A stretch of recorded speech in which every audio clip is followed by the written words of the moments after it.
Assalamualaikum warahmatullahi wabarakatuh. Perkenalkan, nama saya Lestari Lestari, NPM 2470 11 2160. Pada video kali ini saya akan membahas tugas UTS dari bab 1 sampai bab 10 tentang manajemen proyek perangkat lunak.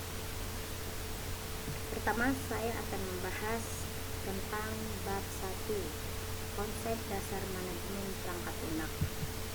Daftar isi, pendahuluan, tipe, problem, proses. Apa itu manajemen perangkat lunak? Definisi ruang lingkup manajemen perangkat lunak. Mengapa manajemen yang baik penting dalam pengembangan perangkat lunak? Tujuan manajemen perangkat lunak: menyelesaikan proyek tepat waktu dan sesuai anggaran, memastikan kualitas perangkat lunak yang tinggi, memenuhi kebutuhan dan harapan pelanggan.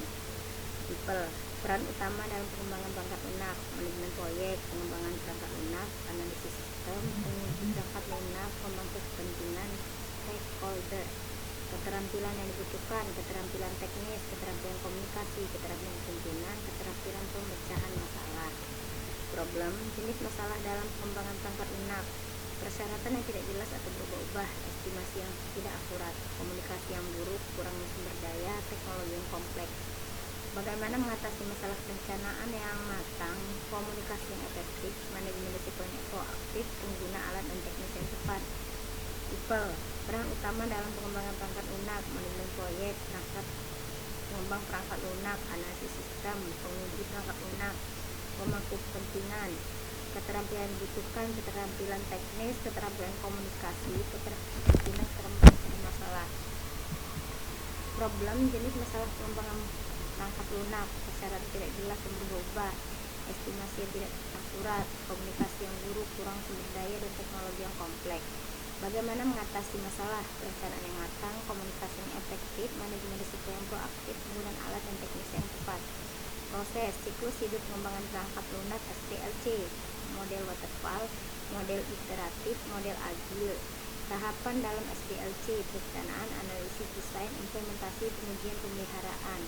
Pentingnya proses yang terstruktur: memastikan kualitas, mengurangi risiko, meningkatkan efisiensi. Kesimpulan, ringkasan poin utama manajemen perangkat. Bab 2, konsep perangkat lunak. Pengantar tentang pentingnya memahami konsep perangkat lunak, referensi perangkat lunak dalam kehidupan sehari-hari. Apa itu perangkat lunak? Yaitu sekumpulan instruksi, data, atau program yang digunakan untuk mengoperasi komputer dan mencetak unsur tertentu. Jenis-jenis perangkat lunak. Proses pengembangan perangkat lunak. Metode pengembangan perangkat lunak: berbagai metode yang digunakan, keunggulan masing-masing metodologi. Pengembangan perangkat lunak: berbagai metodologi yang digunakan, waterfall, terstruktur, linear, agile, fleksibel, dan interaktif.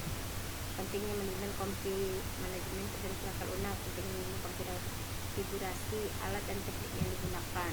Lisensi perangkat lunak: jenis lisensi perangkat lunak open source dan komersial. Open source bebas digunakan dan dimodifikasi, komersial membayar untuk penggunaan.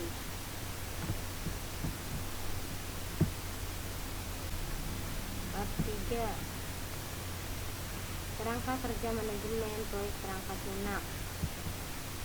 Pendahulu. Definisi kerangka kerja manajemen proyek perangkat lunak, yaitu sekumpulan proses, metodologi, alat, dan teknik terstruktur yang digunakan untuk merencanakan, melaksanakan, dan mengendalikan proyek pengembangan perangkat lunak dari awal sampai selesai. Mengapa kerangka kerja penting untuk keberhasilan proyek?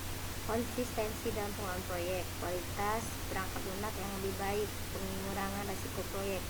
Tujuan dari bab ini memastikan proyek selesai tepat waktu, sesuai anggaran, dan memenuhi persyaratan. Meningkatkan komunikasi kolaborasi tim, mengurangi risiko dan ketidakpastian, meningkatkan kualitas perangkat lunak.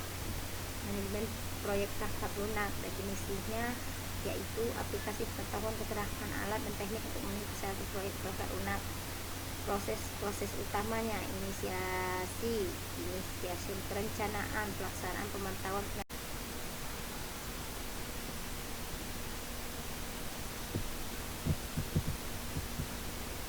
produk, yaitu merujuk pada perangkat lunak yang dihasilkan oleh dimakan sebagai hasil dari proyek. Aspek-aspek penting dari produk perangkat lunak: fungsional, kualitas, dokumentasi, performa, stabilitas, keamanan, penggunaan. Jenis-jenis produk perangkat lunak: aplikasi desktop, web, aplikasi mobile, aplikasi operasi, perangkat lunak non-blended, perpustakaan, dan API. Produk perangkat lunak memenuhi kebutuhan orang guna, kualitas tinggi, mudah dipelihara, bisa dengan baik, hidup dengan baik. Contoh produk perangkat lunak sebuah aplikasi komersi. Proses yaitu serangkaian tindakan, tugas atau langkah terstruktur. Karakteristiknya terstruktur, terukur, terulang, terstandarisasi. Tujuannya meningkatkan efisiensi, memastikan kualitas, mengurangi risiko. Jenis-jenis proses dalam proyek perangkat lunak: proses pengembangan, proses manajemen proyek, proses pendukung. Bagaimana proses mempengaruhi kualitas produk? Proses yang terdefinisi dengan baik meningkatkan kualitas. Proses efektif memastikan kualitas. Kualitas kelola dengan baik mempertahankan kualitas. Proyek yaitu upaya sementara dilakukan untuk menciptakan produk, layanan, atau hasil yang unik dengan tujuan memenuhi kebutuhan atau tujuan bisnis tertentu. Karakteristik utama proyek perangkat lunak: sementara, unik, terencana, terbatas, bertujuan. Elemen-elemennya: tujuan, ruang lingkup, jadwal, anggaran, sumber daya, dan risiko.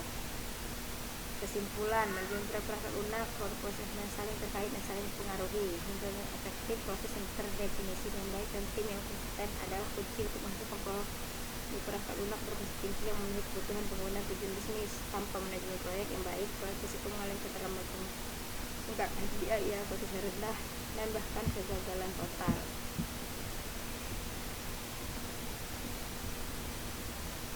Estimasi biaya. Pentingnya estimasi biaya dalam proyek. Konsekuensi dari estimasi biaya yang tidak akurat. Tujuan dari estimasi biaya. Estimasi adalah menggunakan nilai parameter dari data historis sebagai dasar untuk mengestimasi parameter serupa untuk kegiatan di masa mendatang. Kapan digunakan? Ketika informasi mengenai proyek saat ini terbatas. Proses estimasi melibatkan perbandingan proyek yang sedang dikerjakan dan proyek-proyek serupa. Estimasi berbasis bottom. Estimasi berbasis parametrik. Menggunakan hubungan statistik antara data historis dan variabel proyek. Estimasi berbasis the point. Estimasi berbasis top down. Estimasi berbasis expert judgment. Estimasi berbasis pemilihan vendor.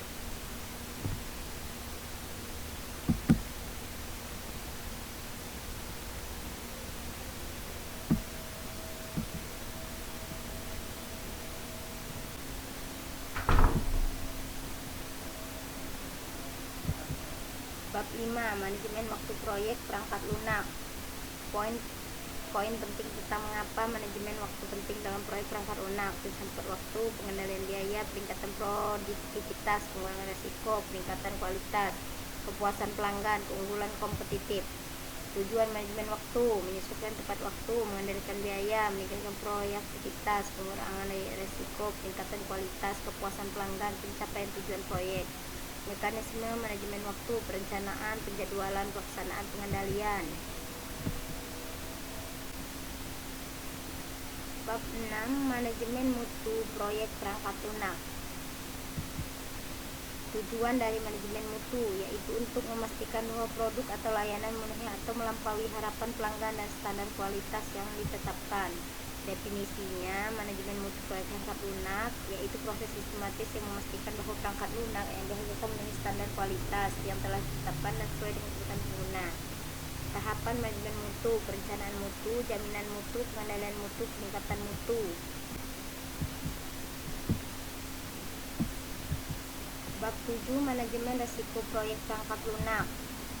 Definisinya: proses sistematis untuk mengidentifikasi, menganalisis, merencanakan respon, dan memantau risiko yang dapat memenuhi keberhasilan proyek perangkat lunak. Aspek-aspek pentingnya: mengurangi ketidakpastian, meningkatkan peluang keberhasilan, mengurangi biaya, meningkatkan kualitas pelanggan, kepatuhan regulasi, reputasi perusahaan.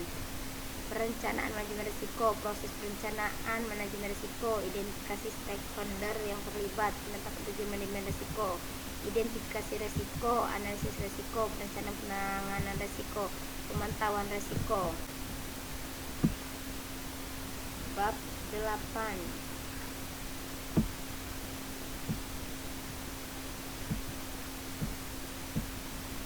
Bab 8. Dokumen kontrak.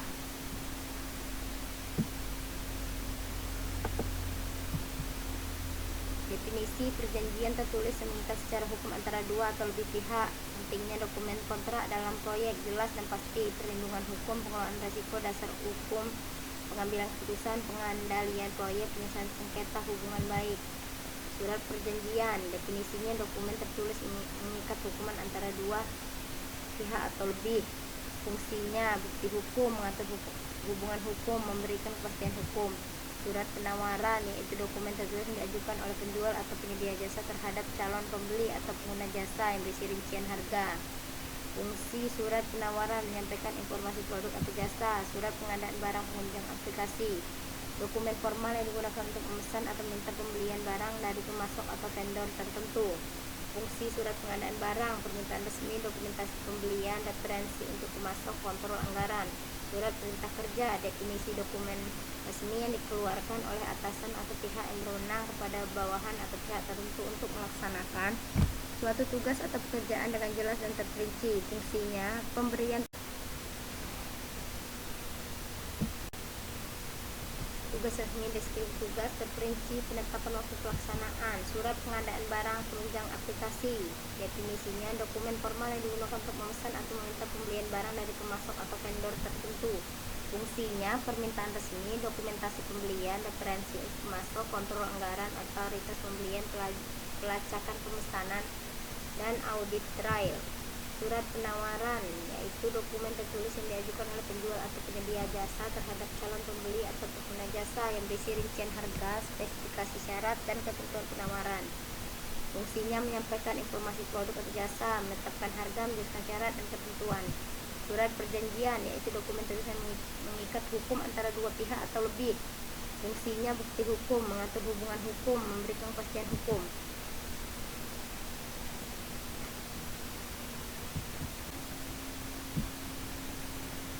Bab 9. Organisasi personel proyek perangkat lunak. Definisinya, proyek perangkat lunak adalah upaya terstruktur untuk mengembangkan atau meningkatkan perangkat lunak. Aspek penting, tujuan yang jelas, jangka waktu terbatas, sumber daya yang dialokasikan. Struktur organisasi proyek perangkat lunak, jenis struktur, fungsional, matrik proyek, kelebihannya fokus yang jelas, akuntabilitas yang tinggi, kekurangannya duplikasi sumber daya, kurangnya transfer pengetahuan. Personel proyek perangkat lunak, peran dan tanggung jawab, manajer proyek, analisis sistem, programmer, tester.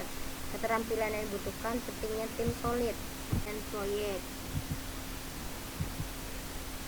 Pengertian pengendalian proyek, mengapa pengendalian proyek penting, tujuan utama. Tujuan pengendalian proyek, memastikan proyek berjalan sesuai rencana, mengidentifikasi dan mengatasi masalah sejak dini, mengoptimalkan penggunaan sumber daya, mencapai tujuan proyek tepat waktu dan sesuai anggaran.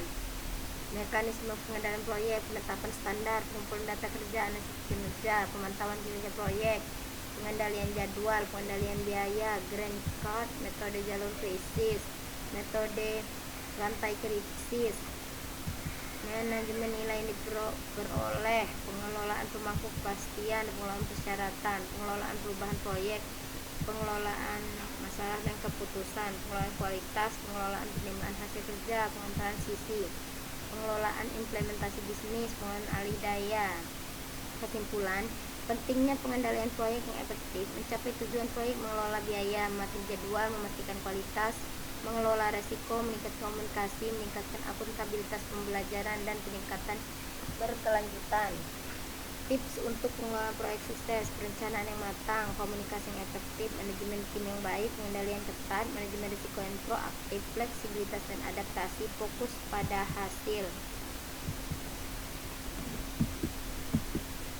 Pengelolaan bisnis, pengelolaan transisi, pengelolaan penerimaan hasil kerja, pengelolaan kualitas, pengelolaan masalah dan pengelolaan risiko, pengelolaan perubahan proyek, pengelolaan persyaratan, pengelolaan pemangku kepentingan, manajemen nilai yang diperoleh, metode rantai kritis, metode jalur kritis, direktur, pengendalian biaya, pengendalian jadwal, pemantauan kinerja proyek, mekanisme pengendalian proyek, ujian proyek.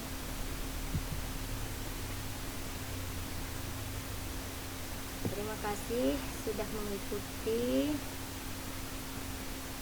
presentasi saya dari awal sampai akhir. Semoga bermanfaat.